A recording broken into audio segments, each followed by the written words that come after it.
삑삑삑삑. 알람 소리에 눈을 뜬 김철호는 익숙한 동작으로 침대에서 일어났습니다. 여보, 오늘도 현장 가는 거예요? 아내 순자가 걱정스러운 목소리로 물었어요. 응. 오늘 기초공사 마무리 점검해야 해. 75인데 왜 그렇게 몸을 혹사해요? 전무나 상무한테 맡기면 되잖아요. 내가 직접 봐야 마음이 놓여. 철호는 30년 넘게 입던 작업복을 걸쳤습니다. 옷장에는 고급 정장이 줄지어 걸려 있었지만 철호는 늘 이 작업복을 선택했어요. 차고에는 벤츠 마이바흐와 제네시스가 서 있었지만 철호는 낡은 쌍용 코란도를 골랐습니다. 현장에 갈 때는 이게 제격이지. 철호는 시동을 걸고 새벽에 고속도로를 달렸습니다. 1975년 맨주먹으로 서울에 올라온 그날이 떠올랐어요. 강원도 산골에서 중학교도 제대로 못 나온 시골 소년이었죠. 처음 시작한 일은 건설 현장 막노동이었습니다. 하루 15시간씩 벽돌을 나르고 시멘트를 섞고 비계를 조립했어요. 그렇게 10년을 일하며 돈을 모았고 작은 건설 하청 업체를 차렸습니다. 또 10년이 지나 중견 건설사로 성장했고 지금은 대한건설이라는 이름으로 연매출 2조 원을 넘기는 회사가 됐죠. 하지만 철호는 변하지 않았습니다. 여전히 새벽 5시에 일어나 현장을 직접 돌았어요. 회장님이 왜 이렇게 일찍 오세요? 현장 소장이 깜짝 놀라며 달려왔습니다. 기초 공사 상태 확인하러 왔네. 철호는 안전모를 쓰고 현장을 꼼꼼히 살펴봤습니다. 철근 간격, 콘크리트 타설 상태, 배근 작업까지 50년 현장 경험이 눈에 그대로 보였어요. 여기 철근 간격이 5cm 넓은데? 현장 소장이 헐레벌떡 달려와 확인했습니다. 죄송합니다. 바로 수정하겠습니다. 철호는 고개를 끄덕였어요. 노동자들이 땀 흘려 짓는 건물이야. 부실 공사는 그들에 대한 모욕이네. 오전 10시가 넘어서야 점검이 끝났습니다. 온몸이 시멘트 가루와 흙먼지로 뒤덮였어요. 회장님, 샤워하시고 가시죠. 아니야. 은행 좀 들렀다 갈게. 현장 사무실에서 샤워할 수도 있었지만 철호는 이대로 가기로 했습니다. 급한 일이 있었거든요. 철호는 작업복 차림 그대로 한빛은행 서초지점으로 향했습니다. 이 은행은 철호가 20년 전부터 거래해 온 곳이었어요. 처음에는 대출 받으러 다니던 곳이었죠. 지금은 상황이 완전히 달라졌지만요. 자동문이 열리며 시원한 에어컨 바람이 얼굴을 스쳤습니다. 로비에 있던 사람들이 하나둘 철호를 쳐다보기 시작했어요. 시멘트 묻은 작업복, 흙먼지 가득한 안전화, 땀에 젖은 머리. 명백히 이곳과 어울리지 않는 차림새였습니다. 철호는 대기표를 뽑고 의자에 앉았어요. 그 순간 옆에 앉아있던 정장 차림의 중년 여성이 노골적으로 자리를 피했습니다. 철호의 눈이 순간 서늘해졌지만 참았습니다. 사람들 눈에는 그렇게 보이겠지. 10분쯤 지났을까요? 전광판에 번호가 떴습니다. 45번 손님, 3번 창구로 오세요. 철호는 천천히 일어났습니다. 무릎이 욱신거렸지만 내색하지 않았어요. 3번 창구에는 30대 초반으로 보이는 여직원이 앉아 있었습니다. 명찰에는 박민지라고 적혀 있었어요. 민지는 컴퓨터 화면만 보며 건성으로 물었습니다. 무슨 업무세요? 고개도 들지 않는 무성의한 태도였어요. 계좌 조회 좀 하고 싶습니다. 그제야 민지가 고개를 들었어요. 철호의 작업복 차림을 본 순간 눈썹이 살짝 찌푸려졌습니다. 아, 네. 신분증 있으세요? 목소리가 확 달라졌어요. 아까의 무성의한 톤보다 더 차갑고 불쾌해 보였습니다. 철호는 주머니에서 지갑을 꺼냈어요. 시멘트 가루가 묻은 낡은 지갑이었습니다. 신분증을 꺼내 창구 위에 놓는 순간 민지가 손으로 코를 살짝 막았어요. 들으라는 듯 크게 한숨도 쉬었습니다. 후, 손님 혹시 씻고 오실 수는 없으세요? 민지의 목소리에는 노골적인 혐오가 묻어났어요. 땀 냄새가 너무 심한데요. 다른 고객분들도 불편해하시고요. 철호는 참았습니다. 주먹을 꽉 쥐었지만 목소리는 차분하게 유지했어요. 급한 일이 있어서 그럽니다. 빨리 처리해 주시면 감사하겠습니다. 민지는 마지못해 신분증을 받아들었어요. 마치 더러운 물건을 만지듯 손가락 끝으로만 집었습니다. 옆 창구에 있던 남자 직원이 이쪽을 힐끔 보더니 피식 웃었어요. 명찰에는 최준호 대리라고 적혀 있었습니다. 민지 씨, 환기 좀 시킬까요? 준호가 일부러 크게 말했어요. 주변 고객들이 웃음을 터뜨렸습니다. 하하, 정말 좀. 수군거리는 소리가 들렸어요. 철호의 얼굴이 붉어졌습니다. 분노보다는 수치심이었어요. 50년 동안 현장에서 땀 흘려 일한 자부심이 한순간에 무너지는 느낌이었습니다. 민지는 신분증을 스캔하며 여전히 불쾌한 표정을 지었어요. 김철호, 75이시네요. 그러고는 컴퓨터에 정보를 입력하기 시작했습니다. 무슨 업무세요? 통장 만드시려고요? 아니요. 계좌 잔액 확인하고 싶습니다. 민지가 코웃음을 쳤어요. 계좌 조회요? 인터넷 뱅킹 쓰시면 되잖아요. 굳이 은행까지 오셔서. 나이가 많아서 그런 건 잘 모릅니다. 철호는 최대한 공손하게 말했어요. 민지는 한숨을 푹 쉬고는 계좌번호를 물었습니다. 계좌번호가 어떻게 되세요? 철호가 조용히 말했어요. 1234 5423입니다. 민지가 번호를 입력했어요. 그리고 엔터를 눌렀습니다. 1초, 2초, 화면에 숫자가 떴습니다. 민지의 손이 멈췄어요.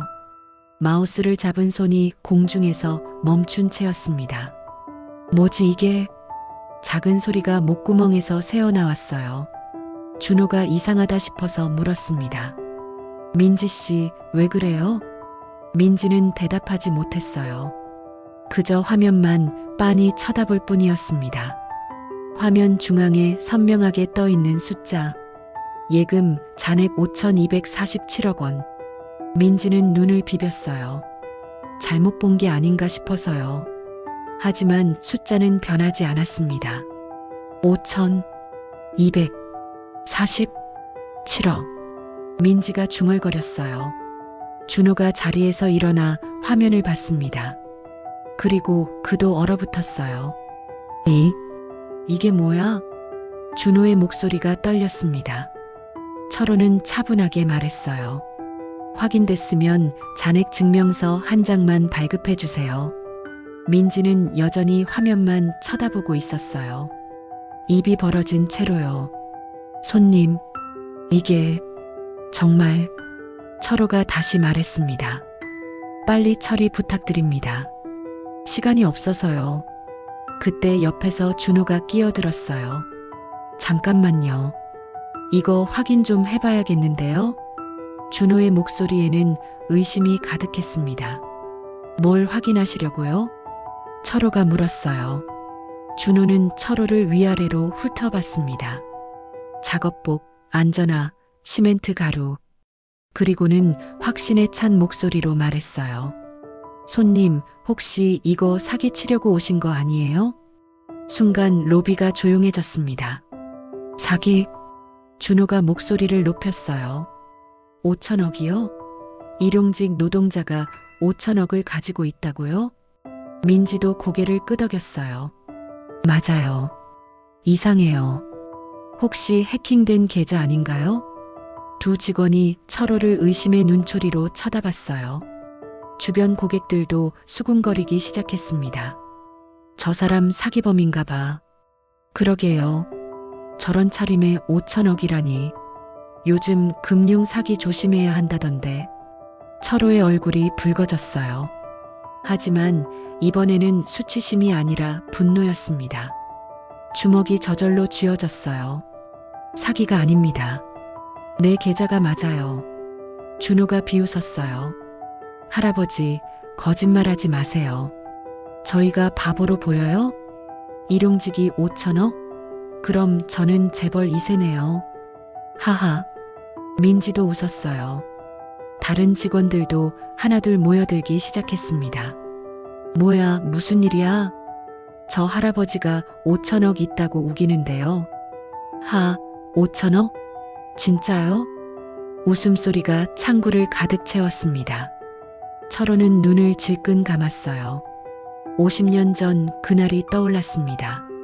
1975년 봄, 25살 김철호는 강원도에서 막차를 타고 서울에 올라왔습니다. 주머니에는 5만 원이 전부였어요. 첫날 밤 서울역 대합실에서 잤습니다. 다음 날부터 일자리를 찾아다녔죠. 막노동 하실 분, 건설 현장 인부 모집 소리가 들렸어요. 철호는 손을 들었습니다.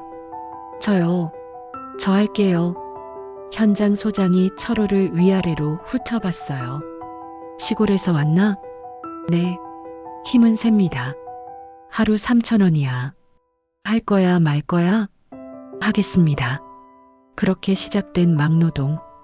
하루 15시간씩 벽돌을 나르고 시멘트를 섞고 철근을 묶었어요. 비가 오나 눈이 오나 현장에 나갔습니다. 야, 김철호. 여기 벽돌 100장 더 날라. 네. 등에 벽돌을 지고 4층까지 계단을 올라갔어요. 다리가 후들거렸지만 참았습니다. 김철호, 이 새끼 일 하나는 잘하네. 감사합니다. 3년이 지나자 반장이 됐어요.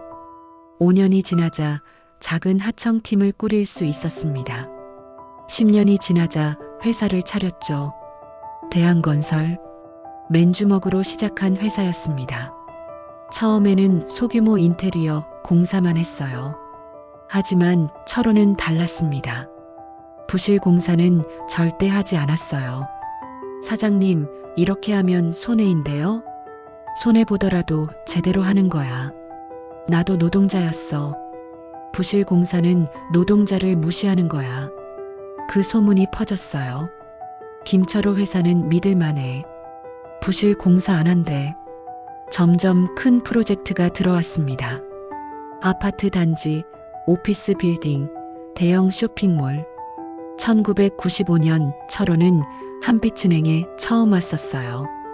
그때는 대출 받으러 왔었죠. 사장님, 담보 없이는 어렵습니다.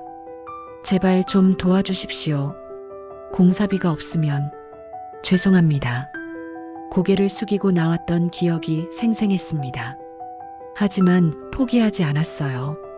다른 방법을 찾아 자금을 마련했고 프로젝트를 성공시켰습니다. 10년 후 철호는 다시 한빛은행에 왔어요. 이번에는 대출이 아니라 예금하러요. 회장님, 저희 은행에 예금해 주셔서 감사합니다. 그때부터 20년.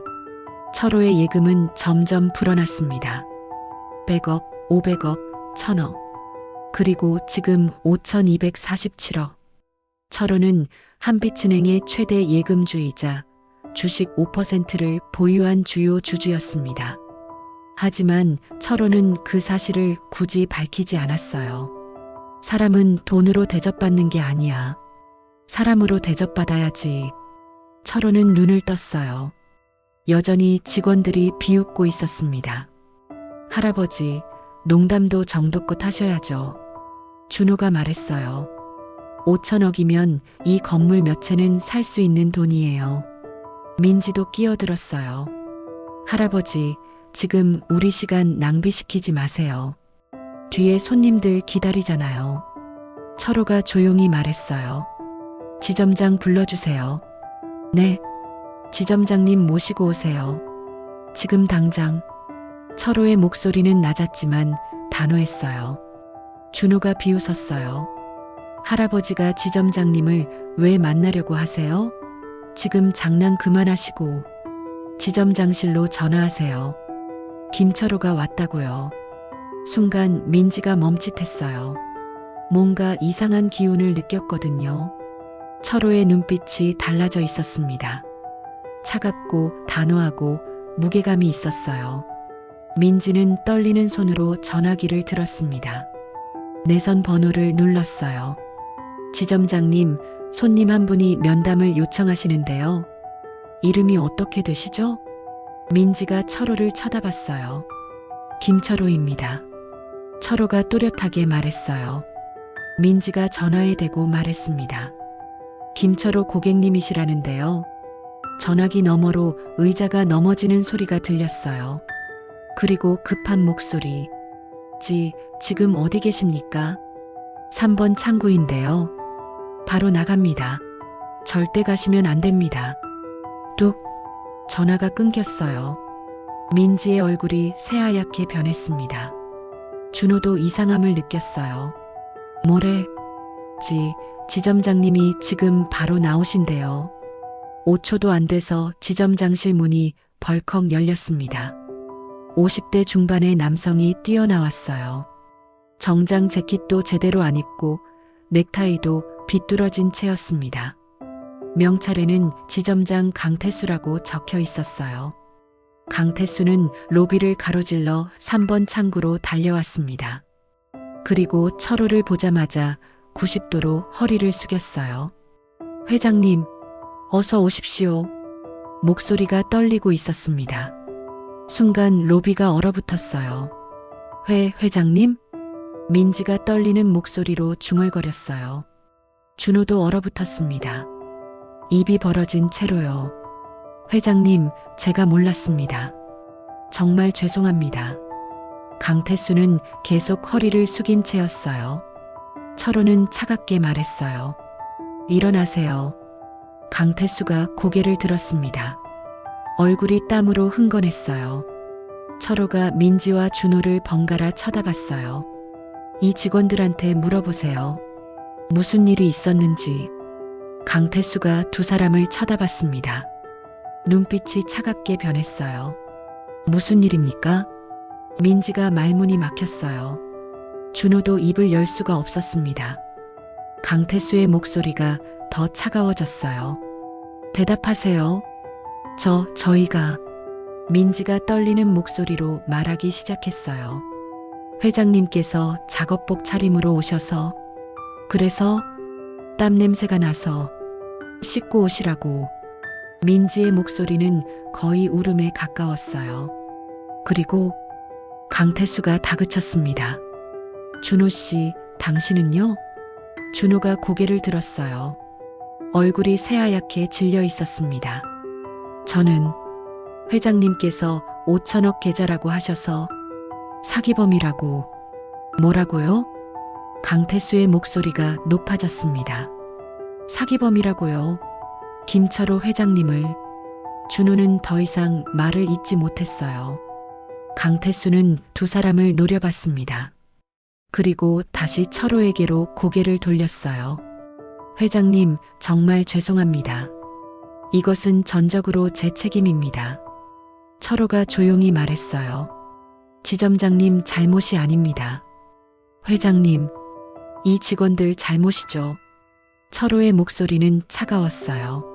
사람을 겉모습으로 판단하고 노동자를 무시하고 고객을 사기범 취급했으니까요. 민지가 갑자기 앞으로 나왔어요. 그리고 철호 앞에서 무릎을 꿇었습니다. 회장님, 정말 죄송합니다. 제가 잘못했습니다. 눈물이 뚝뚝 떨어졌어요. 준호도 무릎을 꿇었습니다.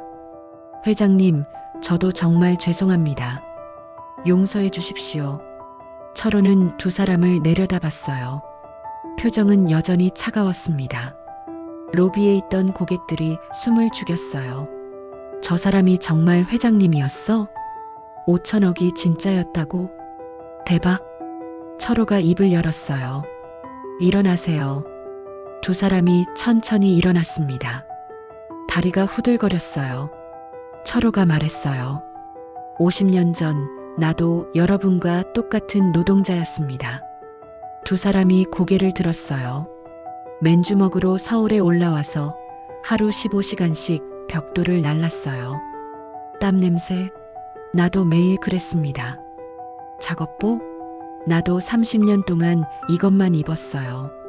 철호의 목소리에 무게가 실렸어요. 하지만 아무도 나를 사기범이라고 하지 않았습니다. 왜냐고요? 철호가 두 사람을 똑바로 쳐다봤어요. 그때 사람들은 노동자를 존중했으니까요. 민지와 준호는 고개를 들지 못했습니다. 철호가 계속 말했어요. 나는 지금도 새벽 5시에 일어나 현장에 갑니다. 왜냐고요? 노동자들이 땀 흘려 짓는 건물이기 때문입니다. 그들을 무시하는 것은 나를 무시하는 것과 같아요. 로비가 완전히 조용해졌어요. 철호의 목소리만 울려 퍼졌습니다. 여러분은 오늘 한 사람을 무시한 게 아닙니다. 대한민국의 모든 노동자를 무시한 거예요. 민지가 울음을 터뜨렸어요. 준호도 눈물을 흘렸습니다. 철호가 강태수를 쳐다봤어요.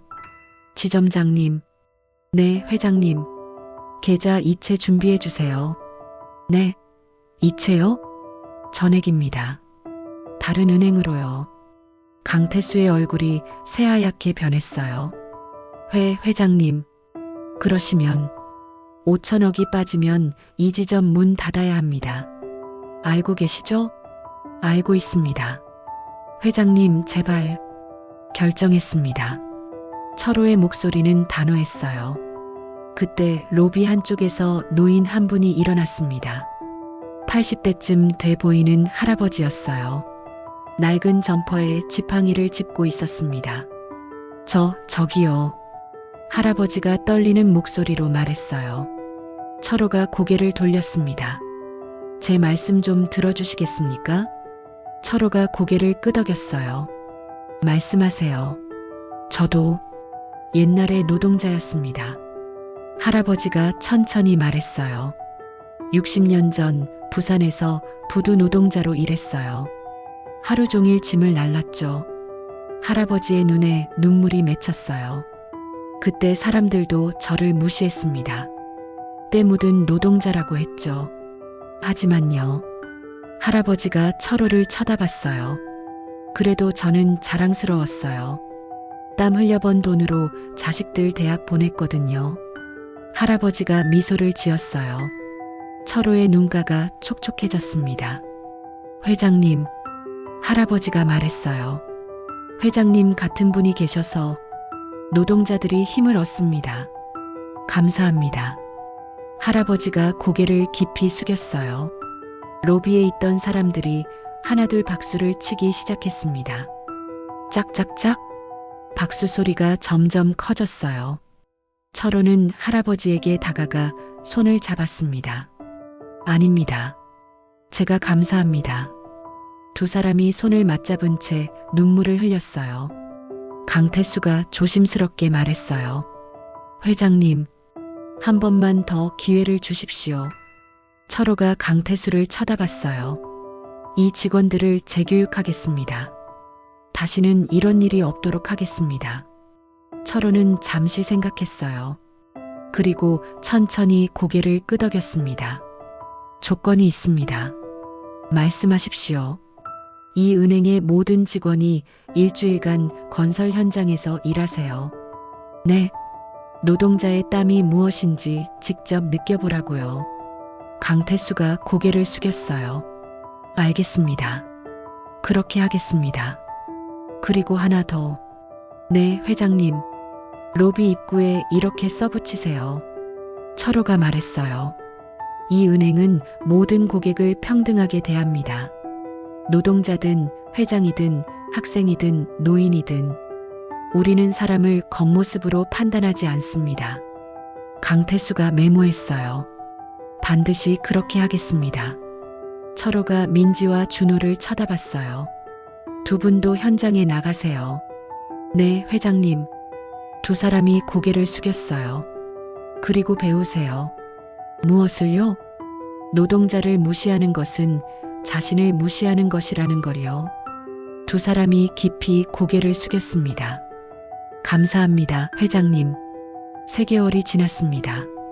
한빛은행 서초지점 로비. 입구에는 철호가 말한 문구가 크게 붙어 있었어요. 이 은행은 모든 고객을 평등하게 대합니다. 민지는 3번 창구에 앉아 고객을 맞이하고 있었습니다. 어서 오세요. 편하게 앉으세요. 한 젊은 남성이 들어왔어요. 작업복을 입고 안전모를 들고 있었습니다. 민지는 환하게 웃으며 인사했어요. 현장에서 오셨나 봐요. 수고 많으셨어요. 젊은 남성이 놀란 표정을 지었어요. 아, 네. 감사합니다. 무엇을 도와드릴까요? 민지의 목소리는 진심 어린 친절함으로 가득했어요. 준호도 옆 창구에서 고객을 응대하고 있었습니다. 할머니 한 분이 들어오셨어요. 낡은 옷차림에 지팡이를 짚고 계셨습니다. 준호가 자리에서 일어나 할머니를 부축했어요. 조심하세요, 할머니. 여기 앉으세요. 고맙네, 젊은이. 천만에요. 오늘 무슨 일로 오셨어요? 준호의 태도는 완전히 달라져 있었습니다. 그때 자동문이 열리며 익숙한 모습이 나타났어요. 작업복 차림의 철호였습니다. 오늘도 현장 점검을 마치고 온 모습이었어요. 직원들이 일제히 일어나 인사했습니다. 회장님, 어서 오십시오. 강태수가 급히 나왔어요. 회장님, VIP실로 모시겠습니다. 철호가 손을 저었어요. 아닙니다. 저도 일반 고객이에요. 대기표 뽑고 기다리겠습니다. 하지만 회장님, 괜찮습니다. 철호는 대기표를 뽑고 의자에 앉았어요. 옆에는 아까 그 작업복 입은 젊은 남성이 앉아 있었습니다. 젊은이가 철호를 보더니 말을 걸었어요. 저기, 아저씨도 현장 일하세요? 철호가 미소를 지었어요. 네, 50년째 하고 있습니다. 와, 대단하시네요. 두 사람이 자연스럽게 대화를 나눴어요. 노동자와 노동자로서요. 전광판에 번호가 떴습니다. 철호의 차례였어요. 민지가 환하게 웃으며 말했어요. 회장님, 이쪽으로 오세요. 철호가 창구로 갔습니다. 민지가 조심스럽게 물었어요. 회장님, 그때 정말 감사했습니다. 철호가 고개를 갸웃했어요. 뭐가요? 현장에서 일주일 일하면서 많은 걸 배웠어요. 민지의 눈이 촉촉해졌어요. 노동자분들이 얼마나 힘든지, 그분들의 땀이 얼마나 소중한지. 철호가 미소를 지었어요. 그걸 알았으면 됐습니다. 앞으로도 잊지 마세요. 네, 회장님. 절대 잊지 않겠습니다. 철호는 간단한 업무를 마치고 은행을 나섰어요. 주차장에 있는 낡은 코란도에 올라탔습니다. 시동을 걸며 라디오를 켰어요. 옛날 노래가 흘러나왔습니다. 철호는 흥얼거리며 운전대를 잡았어요. 창밖으로 건설 중인 빌딩이 보였습니다. 저 안에서 수백 명의 노동자들이 땀 흘리고 있겠죠. 철호는 그들을 향해 작게 고개를 숙였어요. 여러분 덕분입니다. 차는 천천히 도로로 빠져나갔어요. 사람은 겉모습으로 판단할 수 없습니다. 작업복을 입었든 정장을 입었든 젊든 늙었든 모든 사람은 존중받을 자격이 있습니다. 특히 땀 흘려 일하는 노동자들은요. 그들이 있기에 우리의 삶이 가능합니다. 그들을 무시하는 것은 우리 자신을 무시하는 것입니다. 오늘 이야기 어떠셨나요? 우리 모두 서로를 존중하며 살아가길 바랍니다. 이야기 들어주신 모든 분들, 매일매일 건강하고 행복한 날들 되세요. 이들에게 전하고 싶은 말씀을 댓글로 편하게 나눠주세요. 지금 이야기를 듣고 계신 지역이나 마을 이름도 댓글로 남겨주시면 감사 인사드리겠습니다. 좋아요, 구독 눌러주시면 더 감동적인 사연 빠르게 전해드리겠습니다. 감사합니다.